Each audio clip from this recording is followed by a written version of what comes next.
principal, teachers, parents and my dear friends. At first, I wish you all a very happy Independence Day.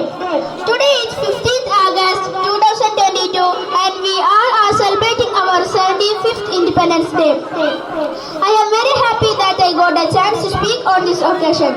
This day is the most important day for all of us because on this day in 1947 we got independence from the British rule. Friends, our great freedom fighters like Mahatma Gandhi, Jawaharlal Nehru, Subhash Chandra Bose, Bhagat Singh and many others devoted their entire life for the independence of country. Today we are fortunate that we are born on an independent country. We have our own fundamental rights, our freedom is priceless and our brave soldiers fight continuously on borders to protect our country. We should do everything for the progress, prosperity and growth of our country. I am proud to be an Indian and I love my country very much.